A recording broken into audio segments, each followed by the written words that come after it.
Thank you, Tommy. I got on the website for George, and it's a great story. Tommy's involvement with TNT over the years, and I really like to say that between the two of us, we've run 80 marathons. Quite an accomplishment.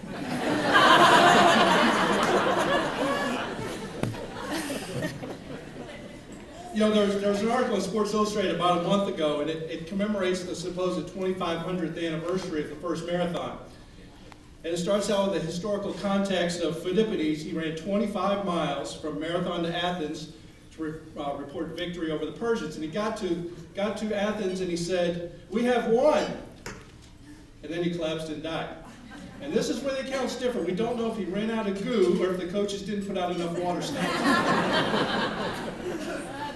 But then the article transitions into current day marathons and why crazy people like us run them. And it lists reasons like remembering the death of a loved one, celebrating the lives of others, raising money for a great cause, celebrating their own lives. And for me, the answer is E, all of the above. I'm running in memory of my mother-in-law, who died of non-Hodgkin's lymphoma 12 years ago.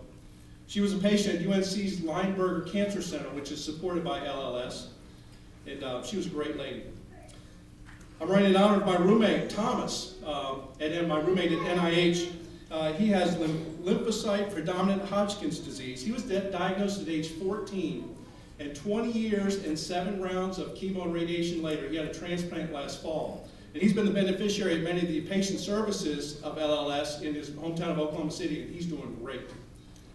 I'm running in honor of my Charlotte teammate, Randy, who shared his own journey with our team, and he was the one that made me truly believe that I could run a full marathon. I'm running to raise money to cure all blood cancers and improve the quality of life of patients and their families. And I'm running to celebrate my own journey. It's been less than 2 years. It was January of '09 since I last donated blood. I'd always been a regular blood donor, and I'll brag for a minute and tell you that the Red Cross and I lost track between 250 and 300 units of blood and platelets that I had donated over the years. And I tried in June of '09 and was deferred because my red count was too low. And the technician said, you know, you could just be having a bad day, no big deal. But I put a pin in that because I didn't think that was quite right. And about a month later, I tried to give blood again with the same result. And I knew something must be up. So I called my doc, this on Saturday, I called my primary care physician on a Monday, and I saw him Monday afternoon. And he ordered a CBC and sent me on my way. And after I checked out and was headed out to the parking lot, the nurse came running out and said, "Mr. Newsom, the doc wants to see you." And so I went into his office, and it's never good when the doc says, "Come on in, sit down, let's close the door, we need to talk." I knew I could be in a real pickle. He told me that he'd been really concerned, and he had ordered a quick CBC, and all of my blood counts, red, white, and platelet, were off the charts low. And he'd already made an appointment with an oncologist for the next day. So that night I did what all people do when you need 100% factual information on a vitally important subject. I went to Wikipedia. Because if it's on Wikipedia, it must be true. Actually, I went to the LLS website. They had a wealth of great information. But needless to say, I didn't sleep real well. The next day, we went to the oncologist. He ran some tests, and I got my first bone marrow biopsy. I think, given the choice, I'd rather run a full marathon. But then it was another round of waiting. He called later the next day to say I had hairy cell leukemia, cut and dried right out of the textbook. I went from trying to be a blood donor, 4 days later being a leukemia patient. According to the LS website, hairy cell leukemia is a slow-growing form of chronic lymphocytic leukemia. The disease is diagnosed in an estimated 500 to 800 cases in the U.S. each year. It's called hairy cell leukemia because the leukemic lymphocytes have short, thin projections on their surfaces that look like hairs when examined under a microscope.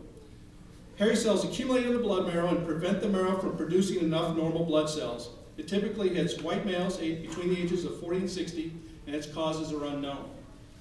HCL was first identified in 1958, and into the 80s, removing the spleen was the only way to help bring the blood counts back up, usually with very poor results.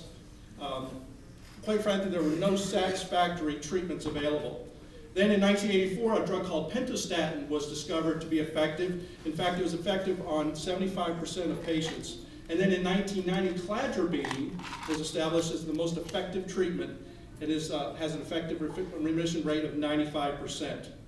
for 10 years, and if the hairy cells come back, you have the treatment and it puts it in remission for another 10 years. Since I'm on the younger end of that age range, and I had unusually high hairy cell counts, we were looking for a knockout punch. So we got our doctors in Charlotte together with the doctors at Lineberger in Chapel Hill, and also the folks at National Institute of Health in Bethesda, Maryland. And I decided to enter a clinical trial at NIH.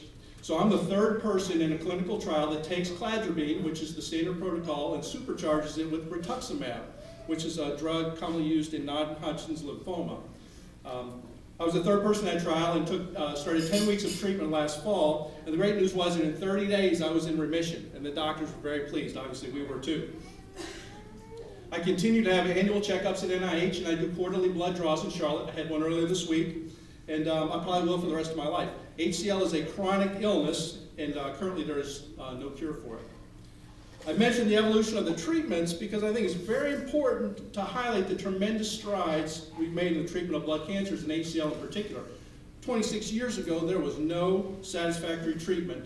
Now we have a drug in place that is 95% effective, and we're trying to do even better. LLS deserves a tremendous amount of credit for funding a lot of that research, and that's something all of you should take great pride in. Last spring, a family friend was training for the nation's triathlon through TNT down in South Florida, and she called me and asked if I'd be her honored patient, and I was flattered and humbled and deeply touched. And as I learned more about that, I contacted our Charlotte office to see what I could do to get involved with TNT. They invited me to speak at the fall kickoff on August 12th, and I was honored to be able to share my story with all these people who are going to embark on this great adventure. But very quickly, I was humbled by all the people who were there for that one common purpose. And that was a purpose that had obviously a lot of deep personal meaning to me. They were committed to raising money and running for a great cause and for people just like me. That hit me really hard, and I knew I needed to be a part of that commitment, so I signed up on the spot. And I was fired up that night. I went out the door and I was all psyched. I was jacked up, got in my car, got halfway home and said, "Holy cow, man, what the heck did you just do?" Because I'm not much of a runner. In fact, I could barely run down the end of the driveway, and Pop-Tarts are some of my favorite food. But anyway, that Saturday, we all met. We were going to run 3 miles, and I tell you, I was nervous. I was scared to death. But through the help of my teammates, I made it 3 miles. The next week we ran 4. Next week we ran 5, and I was feeling great. And again, my friend Randy showed me that I could run a full marathon, and I made that commitment and switched over to the full. Since August 17th, I've completed 2 5Ks, an 8K, 2 halves, and logged over 257 miles. It's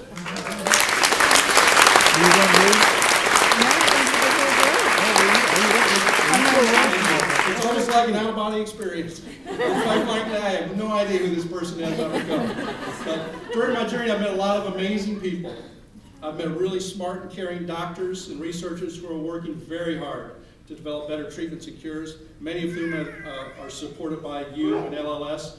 I've met wonderfully compassionate nurses and technicians who see it as a real mission and calling to help cancer patients. I've met other blood cancer patients who are far sicker than I was, yet had amazing outlooks on life. And I've met an inspiring group of people who meet on Tuesdays and Saturdays and run together. TNT staffers, coaches, mentors, and my teammates. You've all touched my life and many others like me in a very profound way, and for that I'm grateful. There are 957,902 people in the United States living with a blood cancer. Tomorrow during our 5-hour race or so, 75 new blood cancer patients will be diagnosed and 30 patients will die. But as the TNT website says, together we train to beat cancer. Together we train to beat cancer. We've trained, oh yeah, we've trained. Your enthusiasm and commitment on the road are amazing. I added up quickly, this group has run 28,000 miles this fall. And we will beat cancer. Beating cancer 1 mile at a time. Your dedication, these 163 people, as we just heard, have raised over $415,000, and we're part of a bigger team that has raised over $1 billion for research and services since 1988. I'll speak for my fellow patients and say thank you. You've given us the strength and the power to persevere. So tomorrow's race day. And whether you're running your first marathon like me, or you're a seasoned running veteran, it's going to be a great challenge. Just remember, you've got 957,900 people, plus Randy and me, running with you.